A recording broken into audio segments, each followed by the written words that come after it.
খাড়া রইল কপাট, খাড়া রইল কপাট, খাড়া রইল কপাট, ভেঙে ফেল কর রেলোপাট, রক্ত জমাট।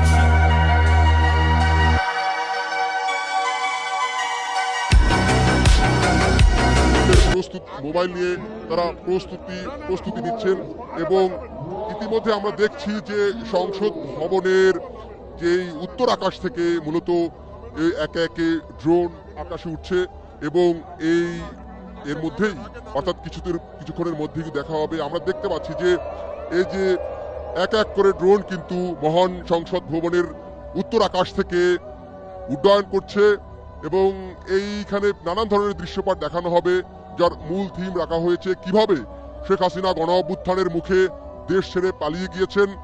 2000 ড্রোনের মাধ্যমে এই খেলা দেখানো হবে। আপনারা দেখতে পাচ্ছেন ইতিমধ্যেই এই ড্রোনগুলো আকাশে উড়েছে এবং আমরা অপেক্ষা করছি আসলে প্রথম এই দৃশ্যে কি দেখানো হয় সেটি দেখানো করবে এবং এখানে যারা দর্শক আছেন তারা অধীর আগ্রহী আছেন এখানে। এবং ড্রোনের যে খেলার আলোর ঝলকানি, আমরা লাল নীল সাদা রঙের ড্রোনের আলোর ঝলকানি দেখছি এই মহান সংসদ ভবনের উত্তর আকাশে। সেখানে দর্শকরা কিন্তু অধিক আগ্রহ আছে। এখানে আমাদের সামনে কিছুক্ষণের মধ্যেই একটি স্পষ্ট দৃশ্য হাজির হবে, সেটি আপনারাও দেখবেন, আপনাদের সেটি আমরা দেখাবো এবং আপনাদের দেখানোর চেষ্টা করছি। মূলত ডু ইউ মিস মি নামে যেই ড্রোন শুটি প্রদর্শিত হচ্ছে, প্রায় 2000 ড্রোনের খেলা কিন্তু এই মহান সংসদের উত্তর আকাশে প্রদর্শিত হচ্ছে। এখন এটি দৃশ্যমান হবে। এখানে আমরা দেখতে পাচ্ছি একটি মুষ্টিবদ্ধ হাত এবং সেখানে লেখা উঠেছে যে ডু ইউ মিস মি, মানে এটা কি তোমরা আমাকে মিস করো কিনা, যেটি একটি স্যাটায়ার বা বিদ্রুপাত্মক বলা হচ্ছে। কারণ এই দিনের দশকে যে শেখ হাসিনা বাংলাদেশের স্বৈর শাসন বাংলাদেশে চেপে বসেছিল, সেই স্বৈর শাসনের যে দুঃসহ শাসনের স্মৃতি সেটা মানুষ মিস করছে কিনা বা সেটার অনুপস্থিতি মানুষ উপভোগ করছে কিনা, সেটি আর কি বিদ্রুপাত্মক ভাবে স্যাটারিস্টিক ভাবে সেটি তুলে ধরা হয়েছে। মুষ্টিবদ্ধ হাতে সেটি লেখা উঠেছে ডু ইউ মিস মি। এর পরের আরেকটি দৃশ্য আসবে, আমরা সেটি দেখার অপেক্ষায়। এবং যখন এই দৃশ্য দেখানো হচ্ছে সাথে সাথে কিন্তু এখানে যারা দর্শক রয়েছেন এই ড্রোন শো দেখার জন্য এসেছেন তারা কিন্তু উল্লাস ধ্বনি দিচ্ছেন। আমরা দেখছি যে এই দৃশ্যটি এখনো দেখানো হচ্ছে ডু ইউ মিস মি এবং এই নামেই আজকে কিভাবে 2024-এর 5ই আগস্ট গণ অভ্যুত্থানের মুখে স্বৈরশাসক শেখ হাসিনা ভারতে পালিয়ে গিয়েছেন সেটি এখানে দেখানো হবে এবং এরপরে আরেকটি দৃশ্যের অবতারণা হবে। আমরা প্রথম দৃশ্যটি দেখলাম, এই প্রথম দৃশ্যের পর দ্বিতীয় দৃশ্য আসলে সেখানে কি দেখানো হয় সেটির অপেক্ষায়। এখানে কিন্তু আমরা দেখছি যে আরেকটি দৃশ্যপট এখানে প্রস্তুত করা হচ্ছে এবং মানুষের মধ্যে উচ্ছ্বাস। আমরা এখানে দেখছি যে শেখ হাসিনার যে দৈত্যাকৃতির যে এবং দানবীয় যে মুখায়ব সেটি ফুটিয়ে তোলা হয়েছে। অর্থাৎ এই দৃশ্যের মধ্য দিয়ে বোঝানো হচ্ছে যে শেখ হাসিনার এই 1.5 দশকের শাসনামলে কিভাবে তিনি দানব হয়ে উঠেছিলেন, কিভাবে তিনি একটি শাসকের পরিবর্তে শোষকে দৈত্যে পরিণত হয়েছিলেন, সেই দৃশ্যটি কিন্তু এখনো দেখানো হচ্ছে যে শেখ হাসিনার দৈত্যাকৃতির মুখায়ব। এবং এই দৃশ্য দেখানোর সাথে সাথে কিন্তু দর্শকরা উল্লাস ধ্বনি দিয়ে ভুয়া ভুয়া স্লোগান দিচ্ছেন এবং তাদের মধ্যে একটি উচ্ছ্বাস। এবং আজকের এই বিশেষ ড্রোন শো দেখার জন্য যেখানে 2000 ড্রোনের মাধ্যমে এই শোটি দেখানো হচ্ছে এবং এর পরের দৃশ্য, দ্বিতীয় দৃশ্য গেল, তৃতীয় দৃশ্য কি দেখানো হয়, তৃতীয় দৃশ্য দেখার জন্য কিন্তু এখানে যারা দর্শক রয়েছেন তারা অধীর আগ্রহী আছেন এবং আমরা তৃতীয় দৃশ্যটি দেখব এবং এই তৃতীয় দৃশ্যে কি ফুটে ওঠে বা কি দেখানো হয় সেটি আমাদের সাথে আপনাদের দেখাবো। এবং এখানে একটা হেলিকপ্টার দেখানো হচ্ছে, এই হেলিকপ্টারে দেখানো হচ্ছে যে এখানে হেলিকপ্টারের মাধ্যমে দেখানো হচ্ছে যে হেলিকপ্টার করে শেখ হাসিনা পালিয়ে গেছেন সেই খুনি, এখানে লেখা উঠেছে যে খুনি ছাড়া ভালো আছে বাংলাদেশ, অর্থাৎ খুনিকে ছাড়া ভালো আছে বাংলাদেশ। একটি হেলিকপ্টারের দৃশ্যপট এখানে তুলে ধরা হয়েছে এবং সেখানে নিচে লেখা উঠেছে যে খুনিকে ছাড়া ভালো আছে বাংলাদেশ, অর্থাৎ শেখ হাসিনাকে উদ্দেশ্য করে বলছে যে বাংলাদেশ এখন ভালো আছে, বাংলাদেশের মানুষ ভালো আছে। এবং এই দৃশ্যগুলো দেখার সাথে সাথে কিন্তু এখানে যারা উপস্থিত দর্শক আছেন তারা উল্লাস করছেন, তারা এই ড্রোন শো উপভোগ করছেন। আমরা এর পরের দৃশ্য দেখার অপেক্ষায় আছি। চতুর্থ দৃশ্য আসলে কি দেখানো হয় এই পবিত্র মহান সংসদের উত্তর আকাশে মূলত এটি দেখানো হচ্ছে। মূলত এটি 7:30 হওয়ার কথা থাকলেও এটি বিলম্ব হয়ে রাত 11টায় দেখাচ্ছে বইটি আবহাওয়ার কারণে। এখানে আমরা দেখতে পাচ্ছি যে আয়না ঘরের একটি দৃশ্য ফুটিয়ে তোলা হচ্ছে। আয়না ঘরের অন্ধকারে বসে আর কাউকে লিখতে হচ্ছে না আই লাভ ইউ ফ্যামিলি, অর্থাৎ আয়না ঘরের যে ভয়ঙ্কর দৃশ্য আমরা দেখেছি, গণমাধ্যমে এসেছে এবং যারা ভুক্তভোগী তারা বলেছে কিভাবে তাদেরকে একটি বদ্ধ কুঠুরিতে, অন্ধকার কুঠুরি থেকে বছরের পর বছর তাদেরকে আটকে রেখে নির্যাতন করা হতো। সেটি বলা হচ্ছে যে I love you my family, এই কথাটা আর কাউকে বলতে হবে না শেখ হাসিনার এই পতনের পর। সেই দৃশ্যপটে কিন্তু আমরা দেখলাম। এর পরের দৃশ্যের জন্য আমরা, অর্থাৎ 5 নম্বর যে দৃশ্যপট যেটি দেখানো হবে সেটার অপেক্ষায় আমরা এখানে আছি এবং মানুষ আছে। এখানে আমরা দেখছি যে এখানে যেটি দেখানো হচ্ছে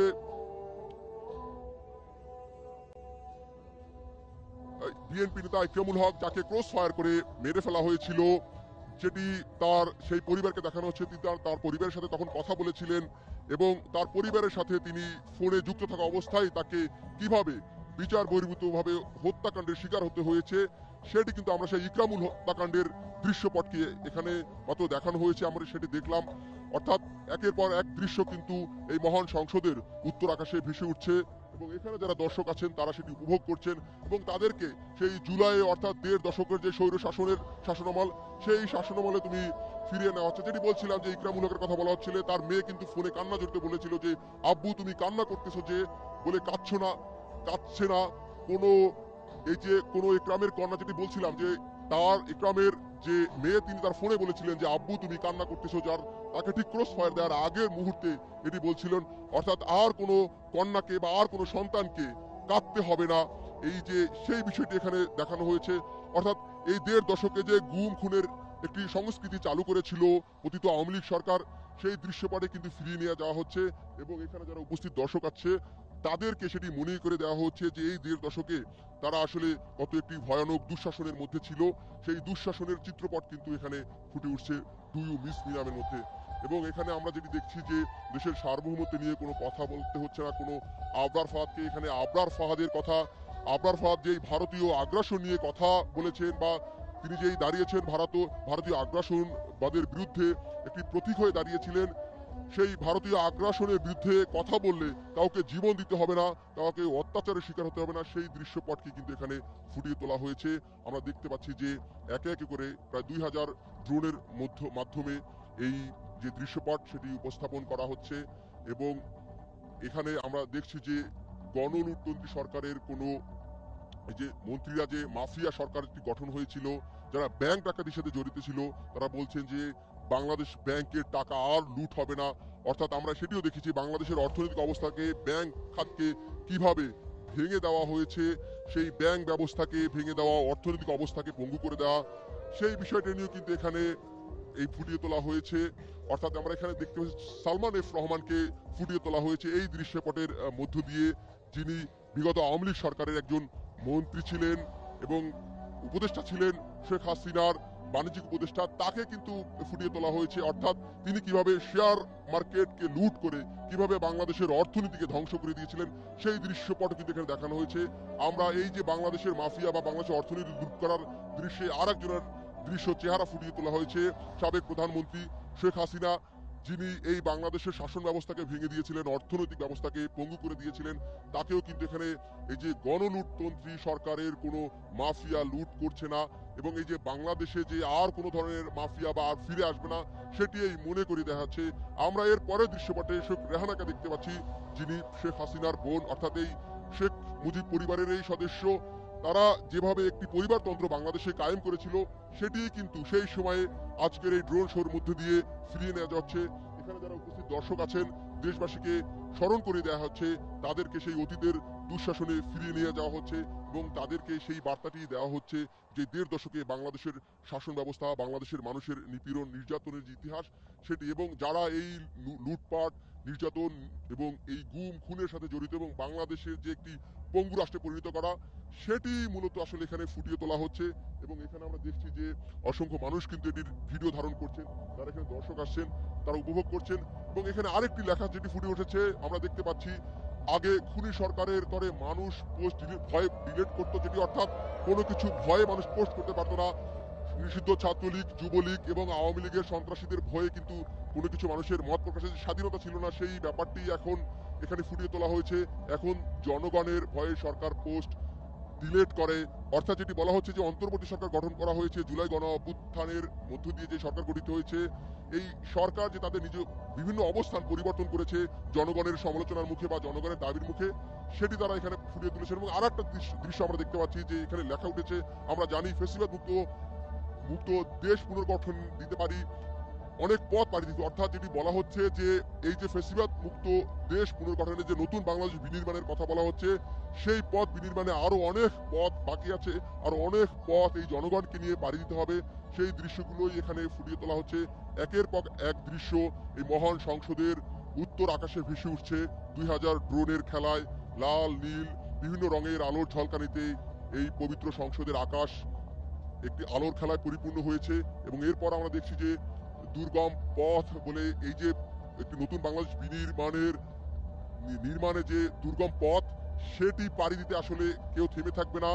বাংলাদেশ পক্ষে লোক, অর্থাৎ যারা বাংলাদেশপন্থী, সেই বাংলা ভাষাভাষী যে প্রান্তেই থাকুক বিশ্বের বাঙালিরা, সেখানে বাংলাদেশকে একটি নতুন সুখী সমৃদ্ধ বাংলাদেশ বিনির্মাণে যত কঠিন পথ মারাতে হয় না কেন, সেই পথ মারাতে যে প্রতিশ্রুতিবদ্ধ, সেটি আসলে এখানে ফুটিয়ে তোলা হচ্ছে।